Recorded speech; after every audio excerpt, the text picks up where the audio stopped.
Hey guys, this is week 2 of the watch list. In today's episode, we're going through the break-evens, going through the big scorers of the week, the injuries, and players you guys should be looking out for. Hope you enjoy.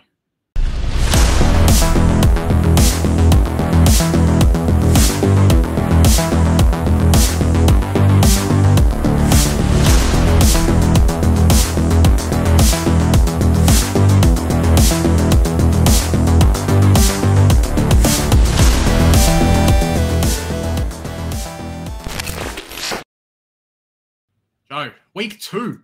Mate, my week 1 was crappy scoring. My week 2 was worse. I went down. I should have come in and watched our video and looked at the players who were going to score well. And, yeah, taken that advice. How did your week 2 go? Yeah, my week 2 did much better than the first week. Absolutely. So much better. Stark difference. I came out of week 1 thinking, gee whiz, there's a certain bridge heading out west that looks really good to visit tonight. But things changed a lot very quickly for me in round 2. I could have done a lot better, but I'm very happy with where my team is at. I'm glad at least one of us is optimistic for the weeks to come, huh? Oh, mate. I've kind of set myself up for the future with my team.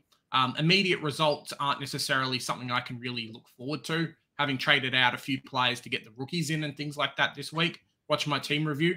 But yeah, it's kind of why videos like this are really important. Everyone's kind of doing stats and things like that, whereas we delve in a little bit deeper and give our opinions on certain things. What have we got upcoming first? Yeah, so we're going to be talking about the people that did really big last week. We'll be going across the lines, defense, mids, forwards, even in the rucks. We're going to be going through line by line, having a look at how well they scored. We'll then be looking at some of the people that you should be really looking forward to getting into your side this week, the last week before the price changes. They'll obviously involve some discussions about the break-evens. We'll be going through, again, line by line. So it's all in depth here at the Centre Bounce, and we're very glad that you can join us. Yeah, 100%, guys. Let's start off with the biggest scorers for the week. So as Joe said, starting from the back line. Nick Dacos, the guy that I brought in this week, or round 2, biggest scorer, so 149, just looked massive. Continuing on from there, Brendan Cox, 131. There's actually some talk that he might get shuffled forward this week, depending on what happens. Kind of continuing on with Fremantle's chip and kick between the back lines. So see what happens there. Who's up next, Joe? Yeah, I mean, just piggybacking on that, Brendan Cox, I mean, that's what happened in the last quarter in that game against Northern Melbourne. They have no avenues to goal. Freo are in a world of hurt. And if you pick up Brendan Cox, even if it is for a quick cash grab, you're wasting trades, in my very humble opinion. This guy, everyone stayed away from him at the start because we think he's too expensive for $626K, but he's telling us, no, you got to pick me. I'm still a top 6 defender, God damn it. 124, very respectable. And the Saints are playing a very exciting brand of football, high pressure, high energy. Can this be sustained? Only time will tell, but you can be sure that Sinclair will continue to keep running. Luke Ryan, another one of those Freo defenders. 2 scores. Sorry? Like first week, Jack Sinclair, first week 104, and then week 2, 124. So it's doing pretty well. Absolutely. So I can understand people fading him at the start, but he's going to be someone that we have to bring in. Luke Ryan is another one that is firming into people's contentions as maybe a top 6 defender as well, with how Freo are playing the game. But you got to have a look and see, because there's no way they can keep playing this style. It's not resulting in wins. So you're going to have to really pay a close eye on Luke Ryan, Cox, and whether or not Hayden Young starts to really get better. They were raving about him in the preseason. We haven't seen it yet. He has to come on at some point, and you'd imagine that it would eat into Luke Ryan's score. Who we got next? I don't think it's very feasible. Moving down the list, so we've got Liam Baker, 118. Kind of Tigers, I think he was running a bit through that forward line as well, but they love his kind of kicks across the halfback. I know that them playing at a smaller ground probably helps him a little bit more, because he can, do those pinpoint accuracy and get a lot more involved. So he's not one to really bring in for me. Jeremy McGovern, a lot of people are talking about him. A lot of people are saying, similar to Ahern, that the ball's going to be down in that West Coast backline a lot. So someone to consider. I don't know if he's top position yet, but definitely put him on your watch list, guys. Jake Lever, 140, 114. Don't know if Sam May was back last week. I think he was out injured again. So that's kind of contributing to his massive score. Adam Sard, 113, stealing a bit of points off my boy Sam Doherty, not happy. Mason Redmond, 110, and then Jordan Dawson, 110. So kind of guys a little bit in that last quarter or so, kind of getting that junk time points. Yeah, exactly. And speaking of last quarter junk time points, my word, Jack Bowes, here he is, at number 11. He's one that we all have to keep a very close eye on. He started the game like a house on fire. He had like 50-odd points the quarter time. We're thinking, oh my God, he's going to go 200. But things changed very quickly till he went back into the back line after he copped an early knock, sent Jack Bowes out of that position and really was dead quiet until the last quarter. So thankfully, that was his first game. We have another week to look at Jack Bowes' scoring, but his break-even's already in the negative. If he goes big again next week, we're going to have to find some way to fit him in. For 277K, that is not going to be easy, especially with all the people maneuvering this week already as it is with some mid-prices. Yeah, who maybe going to be talking or someone if you can avoid it, but it's going to be rough. Yeah, exactly. Especially with all the people trying to reshuffle their team with some of the mid prices here in the midfield that scored really big this week, and now people are like, "Oh no, we're missing this person, we're missing that person." It's going to be tough. It's going to be chaos, mayhem. But remember, guys, you can't have everybody. If you have everybody, the 50K is yours. It's very hard. You might have to wait a week to get some people. And I think there are people who are waiting a week on this guy. But from the stats, a lot of movement for LDU. Yeah, we're going to look at the break-evens up next. But boy, oh boy, he's commanding that north midfield and doesn't seem to be slowing down anytime soon. If I just pull up his stats right now, he's doing very, very well. Oh, contested. This week is going to be the test because they're playing Hawthorn. So round 1, 143, which is bonkers. Round 2 beats it with a 155. So I don't think we're expecting a 140 average from LDU. God forbid, that would be fantastic for North Melbourne. You know, we're going to be finals bound if this guy's getting 140s every week. But yeah, it's fantastic. We'll see what happens versus the tag. This is the week that it's going to happen. But, you know, a lot of people, like you say, are jumping on him, Joe. It's very, very hard. You got like a Josh Kelly or someone, people are going sideways and they're like, hey, I'll take those scores and that price rise. Even if he doesn't work out, offload him to an Oliver in a few weeks, you know? Yeah, correct. Absolutely. Because everyone knows that these big boys are going to drop in price a little bit. But I don't think people are selecting LDU for cash grab. I think they're looking at these first 2 weeks, and you meant in the 140s and 150s, that is uber elite, uber primo scoring in back-to-back weeks. And so if you're selecting a guy like LDU, it's because you're backing him in to well and truly crack and cement himself into that top echelon of midfielders, as he's shown, because he is absolutely killing it. He even outscored Rory Laird, who's like 150K more expensive than him, which was a big bounce back game for Rory Laird. He repaid the faith to all those who held on to him, especially those who captained him. They had the 50, and then they got backed up and rewarded with a 147. So congratulations to those owners. We've both jumped off, but we'll be looking to bring him back in at some point, right? Yeah, 100%. Might just end up costing us a couple of trades to get it done. Moving down the list, I think this one was a bit scary for a lot of non-owners. Will Setterfield, I know you've kind of conned him as the Setter GOAT. Supercoach Insider boys have jumped on that as well. So congrats to those people. Still sidebot in 146. Pretty surprising. Dominant Collingwood side might make him a lot better. A pick, I believe he might be DPP as well. Just quickly pulling up his stats here. When Collingwood go big, you know he's well and truly going to go big. But yeah, definitely. So round 1 score of 84, which is and then a 146. So probably not Supercoach relevant yet for us, but could definitely be. Moving down this list, similar to an Oliver. So similar to a Laird, people jumped off Oliver. 135 there. So backing up his kind of price. Bont, 125. I know a lot of people had him as captain. Darcy Parish jumping back from a shocking score last week. Similar to a Callum Mills. I think both of them had scores of sub-tons and now have gone 123. Tom Mitchell continuing on with his amazing form last week, like a 110. Now came out with a 122. So Collingwood's really kind of bumping off that notion that they had last year of no one averaging over 100. I mean, see, Steele's got it now. Tom Mitchell's got it now. And rounding off the list is Tim Kelly. So one of those players that really came in and helped West Coast get over the line over GWS this week.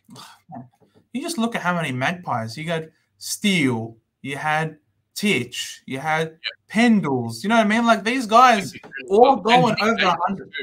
Nick Dacos.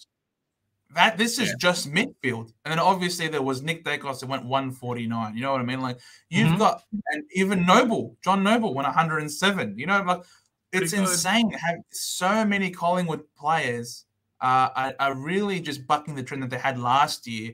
And you can just see that they're a much more dominant offensive juggernaut team this year.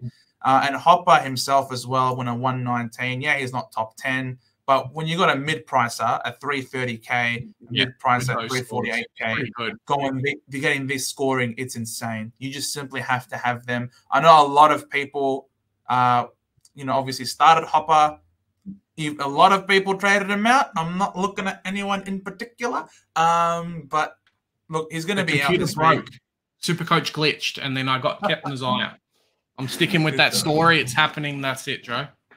Fair enough. All right. I won't keep harping on that one then.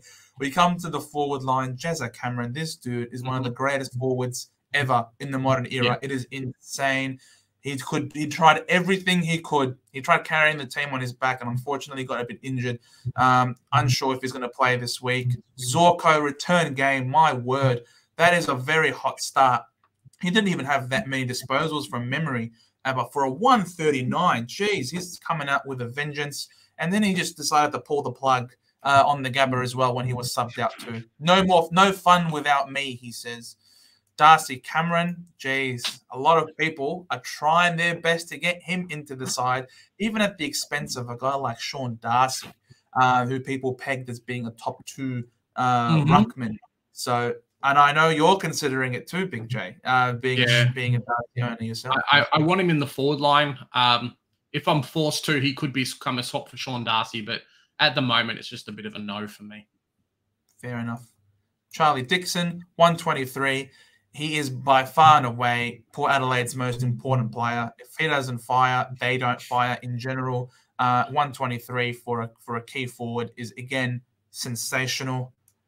The Z-Gull, your boy from North Melbourne, he is eating up all those chippies.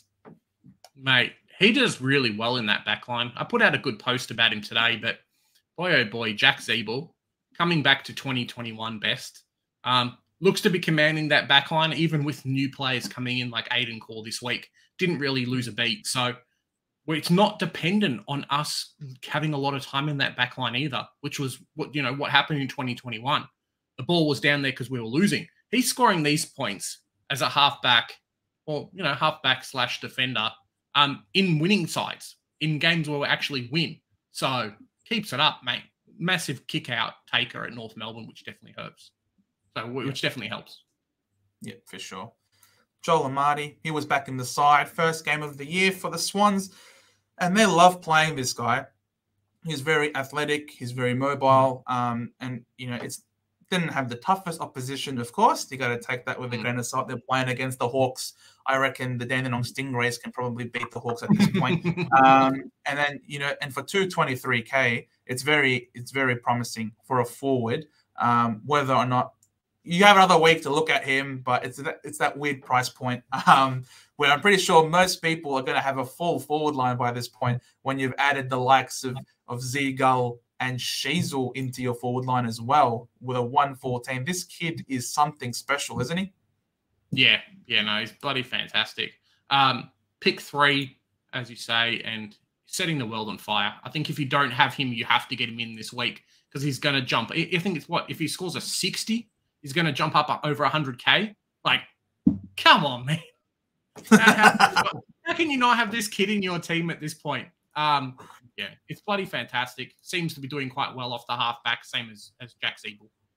And, winning side as well. It's not like it's West Coast and we're getting smashed in the back line. So. Correct. No, well, West Coast here. Speaking of West Coast, you got Jake Waterman, but I can't see him dominating a game like he did against the Giants. Right. That is definitely a one-off, and I wouldn't. Or similar to exactly. Kicks, like massive numbers. Yeah, and Langford kicked 5. I wouldn't go there either. It's very unlikely. I know he's 362K and Waterman 310. You might be thinking, wow, great output for the price. But don't be conned into those picks. You can't be chasing points. You got to look at the role and whether or not that's sustainable. And I'm telling you, forwards, that's not sustainable. Everyone's got Dunkley in their side. And Baker, look, Baker, some people have been attracted to Baker. He's a heart and soul player for Richmond. Personally, I wouldn't go there. It's going to be inconsistent. You look at his profile, scores very fluctuating. You need to have someone with a good body of work that can actually make you money. You don't want people who score like a roller coaster. Yeah, definitely, 100%. We come to the rucks. This dude is doing my head in, but I don't give a crap because he is so injury prone. The second I trade him in, he's gonna get hit by a freaking bird that is holding an unpaid gas bill. It will fly, it will poke him in the neck, and then all of a sudden a nuke is going to drop on the MCG. I can't trade English in. He's cursed for me. Yeah, we were talking about it off air, just like how important and how good your team would be if you had English and Wits, because one of them goes poor, the other one does really well. And I think round 1, both of them did really well. So you have both. It's an extra 20, 30 points on anyone else. Darcy Cameron, I'm really looking at putting him in my forward line. Currently running Shrek and Rowan Marshall. So do I downgrade to Shrek? We'll see. I think we might have a cheeky video coming out today about that. But get him in, forward eligible. The DPP changes mean that because Max Gawn's missing quite a few games, because what's his name? Picked up from Melbourne, Joe, the ruckman, Brody Grundy won't be getting DPP in the forward line because he'll be playing main ruck with Max Gawn out. The eligible people who are going to come in that aren't already available is really dropping off. So Darcy Cameron's fantastic, and ruck cover as well. Moving down that list, Matt Flynn, I think, has done really well, as we see, but I think they might be trying to play 2 rucks this week, so we'll see what happens. Rowan Marshall, 129. Toby Nank, fantastic for the price and the durability. If he had picked him, I think he would be pretty happy so far. And then the big boy, Jared Witts. So crazy low break even. I think he's even going to go up in price this week. So pretty happy if you got him in. Just the stable kind of R1. I should have started him. We spoke about picking him the whole preseason and it didn't happen. Hawks with Lloyd Meek, still sharing, so not really an option there. Same with Riley O'Brien. Tone Conning finishes off with a 93, and then Mark Blitzarves as well with a 91. So pretty average scores there. You wouldn't be picking them. The big scary ones, the ones to look out for, are your Sean Darcy, who's not even on that list. He's not even top 23 ruckman. You've got guys like Luke Jackson scoring more than Sean Darcy, so that's terrible for what we get. Almost scored as much as Asava or Scott Lyset, who got slaughtered. Really bit of a watch. Hopefully he bounces back against no ruckman in West Coast. And then the big one there, number 16, is someone that we were speaking off air about as to someone who I'm actually wanting to bring in at some point. We'll wait and see next week what his break-even's going to be like, but cheeky swap. People have got Madden on their rucks. You spend a trade and like 20K, you could get a guy who's R3 who's pumping out big numbers. He's only got to get another 30 or 40 or 50 or 60 in that forward line. Yes, he won't be scoring 3 goals every game, but could be a competent R3 option for us. Jay, if he scores 3 goals this week against the Pies, I'm telling you, Dimmer Hardwick will probably be kissing him to death. It's unbelievable. But this guy, Brody Grundy, he's one that I know Supercoach Mama, if you guys were there for the stream, she's one that's definitely keeping an eye on Brody Grundy. Now that Big Max Gawn is going to be out for 4 to 6 weeks, that means Grundy's going to be the sole ruck. And we've seen historically when Grundy is sole ruck for Collingwood, he was part of that set and forget. And now you can say he's tapping down to an even better midfield at Melbourne. So it's scary. Really it's scary. For 512K, he's going to be someone that you're going to have to keep an eye on. Thankfully, he's had some pretty bad scores to start the year, even with goals being kicked. So if you can wait, you can afford to wait on him to really make sure that he does go big, because his break even is going to be quite high. You can see whether or not he's going to be back to the Grundy of old. If he is, my word, he is a juicy proposition for that price. Yeah, definitely. Bit of a wait and see. Few of the ruckmen, I think the ruck situation in general, unless you had English and Wits, is basically wait and see. Or English or Wits, one of those two, and a Rowan Marshall. So yeah, see what happens. Very cool. So now we'll get to the break-even side of things. This is obviously, we're now entering, this is the fight. That's it. After now, you're going to have price changes. That's the joy, the absolute beauty that is Supercoach. You get 2 games to have a look, pick your players, because from now on, that's it. They would have played 3 games and their price changes. It all becomes different. If you haven't entered the game yet, now is your last chance, because you won't be able to have the winning team from next week onwards.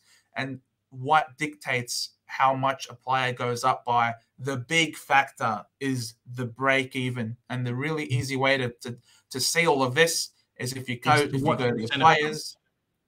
Yes, center bounce. Yes, you just come here, come to the channel. We'll tell you everything. No. I mean, you got to teach a person you got to teach a man how to fish, Big J. So you come to your players, you come to your Supercoach Plus part here, and you scroll down to break even, and then you can either dictate if you wanted to buy high.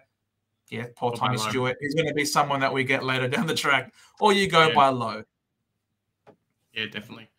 So there's probably 5 or so defenders. Mostly we're just looking at the rookies. So Jack Buckley does look a bit cheap for his price. So Connor McKenna, if you don't have him in, force him in, especially with a few of the changes in that Brisbane backline. I know Kadeen Coleman, I think, may be injured, and a couple of others in there as well. So Ruben Jinby, 171K. Yes, he's more expensive, but, mate, he's going to make some huge money. Jack Buckley is someone who people really haven't talked about, but 59 negative break-even, so still pretty good. Charlie Constable coming in there with a break-even of negative 53, so has been taking kickouts, has kind of improved his backline efficiency a little bit. It's what we want, right? And then Darcy Wilmot, so negative 49. These are the guys who you really want in your backline. If you don't have like 4 of these 5 guys in your team, you're going to struggle, because they're all going to make 250K easy. Moving to Dane Rampy, so the guy that was kind of the king of round 1, came out with a 150, similar to a Bose last year. I remember he had like a 160, not Bose, Bowie came in with like a 160 in one of the games. So that will taper off, but as we see here, he should be able to jump up by a bit of money. So maybe he holds out for a couple of weeks, the 150 in round 1, and then last week he came out and scored let's quickly check, came out and scored an 82. So even if he scores 82s, he'll get to 450K pretty quick. Him plus some money might equal a primo that you're looking for. Yeah, exactly. I personally wouldn't do it. I don't have the courage, let's just say. I don't have the courage to go with Dane Rampy. I just don't know. I don't want to waste my trades on speculative picks. You can't. He shares a backline with quite a few good scorers, and Lloyd and Blakey Lizard, who was my boy last year. And they take turns in who goes bonkers, who goes crazy. So I wouldn't do it, personally speaking.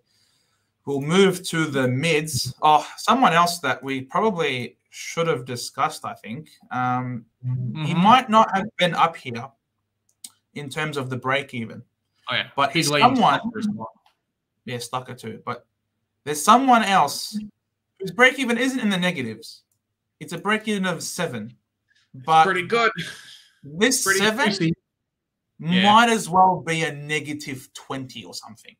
Because this kid is insane. He's going to go up in price. He's going to go up a lot. We can tell you exactly. So here he is. You click on the player, and he'll tell you here the break even is 7, and the likelihood of him breaking that 100%. The sun could fail to rise tomorrow, but this guy is 100% chance of beating the break even of 7. He's projected to go 107, and if he does that, he's gonna go up 45.5K, just like definitely. that. So, a lot of people are trading him in. A lot of people, 21,840. Yep, he should be owned by everybody. I think. Absolute must-have Nick Dacos. He's highlighted because I've brought him in, as you guys should have seen in my team review. So now we'll go to filter. Yeah. If you don't have Nick Dacos, guys, you need to get him in because I don't really see his scoring changing. Yes, he won't score 145s every week, but you're looking at 100. And if you can get him in at 500K, move heaven and earth to do that. Take us through the midfields, Joe.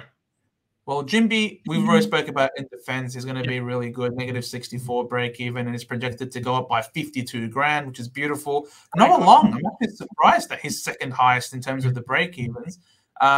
Projected to go up 44K. I like it. Very nice. Personally, I wouldn't. If you guys don't have him, don't jump on him. He plays in bursts, and he's quite. I think he's been pretty fortunate to score his 62 and 63, whatever, in his 60 scores, because they were involved really high impact plays. That's not guaranteed to take place every week, especially if they're going to get smashed. Might not get smashed this week. They got the derby. The showdown in the Adelaide game. Yeah, they got the derby this week. You never know. Hopefully, it's a cracking game and you can have another big score. Charlie Constable, very highly owned, -53 break even. He's projected to go up 36,000, which is very nice. The setter goat. This guy's scary. I don't own him in my team, and it's really going to hurt. He's going to become Oliver with like a rookie, and I'm going to cry. Oh, man. It's going to be painful, but as a non-owner, it's sad. Get him in your team if you can. Hopper to him is basically free. Warple to him is 40 points. I probably wouldn't do Warple, but if you've got Nazaya, join in the chorus like me and try and get him across because it's scary, man. It is so scary. Look at that projection. 60 is projected to go up $62,500. $40K. That's if he scores 89. Imagine if he scores 89. Yeah, without steal. This is a St. Kilda without steal. You know what I mean? Like, this is going to be insane. So, yeah, if you can get the setter go in, welcome aboard. Enjoy the ride. A lot of people are bringing him in this week. Will Ashcroft. If you don't have Will, then are you really playing this game? Cam McKenzie is also going to do really well. -43 break even, projected to go up 41K, which is awesome. Mateus, I personally don't have him because of his role, but the kid is a jet. -40 break even. Playing extremely well. Projected to go up 39K. That is beautiful for his price point. Alwyn Davey Jr., you love to see it. He also plays in bursts. I wouldn't move heaven and earth to get him in. Typical small forward. He was on 40 points at halftime and basically did nothing for the whole second half. So not a must-have by any stretch. Ollie Hollands also not a must-have. A lot of unrewarded running and work that he does on a wing. And there are people who think, these are all rookies here. Oscar Baker, Warpedo, the 12th ranked with a -21 break even, projected to go 42. That's very good. That is sensational for a mid-pricer. He's looking to go up 42K. You know, that's what we want from our mid-pricers, to be big. People who are looking at Finn Callahan, injured shoulder, blah, blah, blah. He's still got a -8 break even, guys. So he's still going to have that 100 in his system. That's going to drop off. So you can hold him. Yeah, so you can hold on to him for another week. He's projected to go up 32K. You know, it's not too bad. If you have somewhere else on the team that you need to fix, you can afford to hold on to Finn for another week. He's not on any injury list. Joe? Just click on him. What does he go up? What does he need to score to go up that 30K? Okay, so he needs to score at 63 to go up. And then remember, as Joe says, that cycle of the 100 that he scored in the first week is going to be out. So he will tank a bit in his break evens. Maybe you can go him to a Bose or somebody else next week if you can. Correct. Yep, and you can swing like a Jimby into the midfield, for example, or a Constable. It can be done. So that's very good. If you're a Finn Callahan owner, I wouldn't jump off him now. I'd certainly ride out this extra week, get some money out of him, and then have a good upgrade target that you have a great target that you can use to get bows. Let's look at the midfield. Sorry, let's look at the rucks. We'll do rucks and then we'll go forward and then that's it. Yeah. So the rucks. Samson Ryan is someone we did talk about before. He's only played one game, so we'll wait and see what he pops off now, but can be a pretty cheeky cash cow, especially with that DPP. If he was ruck only, a few people wouldn't have considered him as much, but now as well. I know some people had him on the ruck bench, kind of thinking, hey, he might come in. Bigger Sava's there. Don't think he's really an option for the price. Won't go up much. And then kind of going down, there's not really anyone else who's nobody else. So, yeah. Forward line's a bit cheeky, Joe.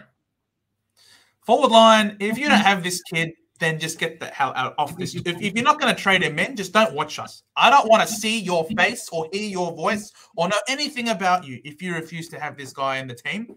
Absolute must. Negative 116 break even. If he scores a 67, he's going up 83K.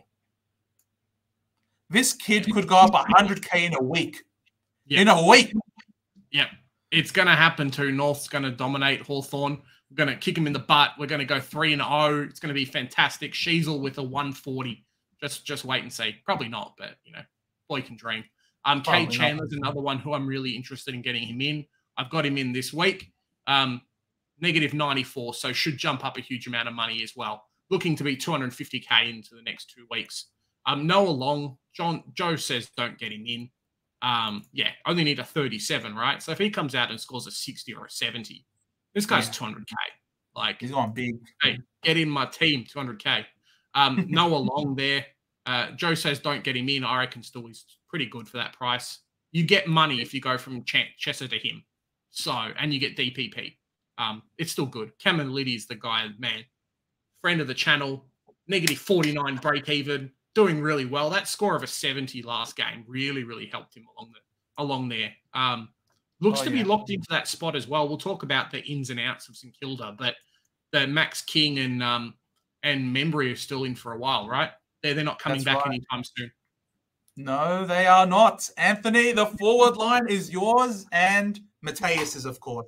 But you've got a better break even than Mateus. So you got to make as much money as you can, my boy. You got this, and the man. 102K is fantastic. Like, just being that price, you can sneeze and make money. So he's obviously done a lot more than that, kicked some goals on the weekend. Oh, mate, this kid's going to be fantastic. Easy jump to 250K, which is what we're looking for, especially for a bench option. Absolutely. And you free up a lot of money if you've got a shitter like Chesser. Mateus, we've spoken about him in the mids. Jai Menzie, he's also got a negative 39 break even. There are some Essendon supporters, people who are, big fans of the Lunchtime Catch-Up podcast, run by a couple of diehard Essendon fans. We like to call them two-goal Menzie because this guy has an incredible knack of ending every game on 2 goals. He'll have every opportunity. He'll have every opportunity. 44 goals for a year, like 46 goals in a year. That's pretty good, man. Absolutely. I'm telling you, this guy, without fail, or maybe but overwhelmingly, every game, he's just rocking up with 2 goals. So he's one that you could be happy to pay up for, 154K. But, it's in this early stage, you've got other players who can make a lot of money really quickly, like your Chandlers, like Long, like a Caminiti, who are all cheaper with lower break-evens as well. Joel Amadi, 223K, you probably won't go there. Alwyn Davey, a lot of people have Davey. They do. He's looking to maybe make some coin. Again, though, he's a small forward. You can't rely on everything's highlighted here. Everything is highlighted. There we go. Projected to score 33, and if he scores 33, he goes up 31K. Look, if you think the Bombers can really jump on St Kilda because they've now also lost Steele, eventually you got to ask yourself, how many injuries does it take to break a team? Because they've got so many injuries, it's ridiculous. Could this be a game that you see Essendon really jumping on top of them and taking advantage of that loss? could mean more supply for Davey. I'm not going to tell you move heaven and earth to get him in, but he is an option, as is Bruce, 161K. You probably wouldn't go there either. And Machida Owens was a mid-pricer that I know you really wanted to start. He looks good. Scored like a 97 something last game. So, yeah won't do that well. Came in at a much higher price tag than what we expected. I know me and you had him last year as a midfield option, now as a forward. So, yeah, just someone to favourably watch and kind of see how his career goes. Absolutely. Yeah, I guess that's us for the break-evens, Joe. That's exactly right.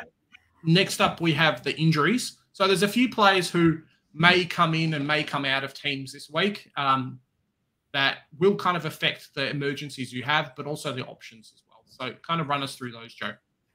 Well, the big news this week that just came out today is confirmed that Hopper will not be playing this week against Collingwood. That is obviously a big deal because many people who rightfully did not trade him out or didn't have any glitches go in against them, you know, we're all holding on to him. But now there's a question of, do you hold him or do you trade him? Personally, I'm going to hold him. If it's just a 1 weeker, like they say that he is expected to play again next week, not this week, but for round 4. Then I'm just going to hold them for the week. There are players, though, that there were some injury clouds over their heads, but are cleared. And I think the most important one out of those ones has got to be Will Setterfield, who a lot of people were saying that he was being iced up and being bandaged in quads and calves and brains. Ice. He's not Horn Francis. He doesn't need ice. The ice doesn't affect him. He's not scared of ice. Like Horn Francis. Come on, Joe. I know. No, it's set a goat, not afraid of ice, bro. It's all good. He embraces the ice because he's got ice in his veins. Like Bailey Smith. Like Bailey Smith. Smith. Yes, exactly.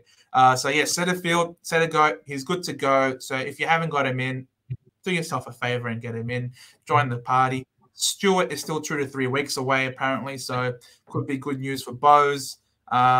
What does that mean for us moving forward, though? Do we get him in next week? Then it would be 1 to 2 weeks. How well he does this week. So definitely. Correct. Callahan's another one who did come he didn't come off the field, but definitely was hampered by his injury last week. He should be named to play, but for me, I've traded him out. Just kind of, I'm not happy with that injury. A little bit like a Whitfield, he'd come back on field and then not do much. I'm expecting him to be super heavily strapped this week. Takes a hard tackle. Teams will be looking out for him. Gets a hard tackle. Could miss out again. Jack Steele, what's that, like 4 to 6 weeks, I think? No, Jack Steele's actually, 4 to 6 weeks with the shoulder.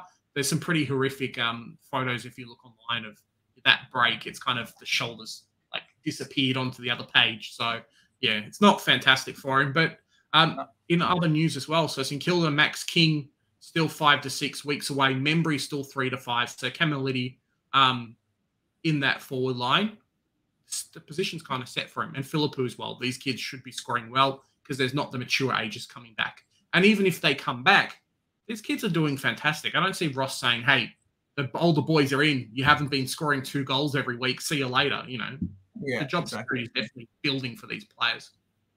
Especially if they win this week as well. If they win this week and they're 3-0, they're absolutely flying. They're beating teams that they probably weren't penciled to beat early in the year in the preseason. So why would you change a killing team, a killer setup? You wouldn't. Ross the boss absolutely dominating as it stands. You mentioned Finn Callahan. Yep, he wasn't mentioned on the injury list. There's still a test, though, next to the names of Kelly and Whitfield. They're both, so hopefully they can come up for owners for this week. I don't know how many people own Whitfield, but Kelly, though, there are people that are holding on. They were holding on to Kelly last week after they saw how good he did. He was on track for like a 150. It's insane. Gorn, we all saw the tragic footage and how sad and depressed he was. He's going to be out 4 to 6 weeks, as we said earlier. Could mean that Grundy stocks are on the rise. Ben Mackay will be back in 2 to 3 weeks. Now, he might not be Supercoach relevant himself, but what his return does to the North Melbourne backline obviously will impact the scoring of Zeeble and Sheasel. Hopefully they can maintain their roles in the side. It could be someone else that gets pushed out. Only time will tell. And is that, to be honest, I don't see Ben Mackay pushing out a halfback flanker. Someone like a Bergman or someone else might do it, similar to what happened with the call. Aiden Bonner come out, but a key defender is not really going to affect what a halfback flanker does. They're run and carry, they're passing across the field, so not expecting much. Maybe like they might lose 5 or 6 points on average at the most. Aaron Hall killed it in the VFL. Aaron Hall killed it in the VFL, didn't he? Aaron Hall can stay in the VFL, Joe. We don't need 36 clangers every week. I'm sorry, the VFL team can have 36 clangers. We want good ball users, so Aaron Hall can get stuffed. See you later, mate. Sorry, Aaron. If you're watching the show, I'm sorry, but you need to improve your disposal efficiency, mate. Doesn't matter if you run 1,000 kilometers a game. If you kick it to the opposition, we don't win. So, yeah, it's not great for us. That's true. And that brings our discussion of the watch list here, the second episode, to a close. Thank you so much, guys, for watching. If you liked what you heard, if you found us informative, likable, sexy, all that awesome stuff, make sure you like, share, and subscribe. We absolutely love, talking with you guys and interacting with you, and we'd love to have you along this journey with us. Yeah, 100%, guys. Remember, looking at the analytics from a couple of days ago, 60% of you who are watching still aren't subscribed. So if you love the stuff, as Joe says, press that big red button. It doesn't take much. We've also got our Supercoach group as well that you guys can join. It's free. All you need to do is follow us on Twitter, subscribe on YouTube, like I just said, and then join the group. The code is 222976. Any final words, Joe? No, not at all. Just stay tuned because here at the Centre Bounce, we do the hard work so that you don't have to. Bye for now.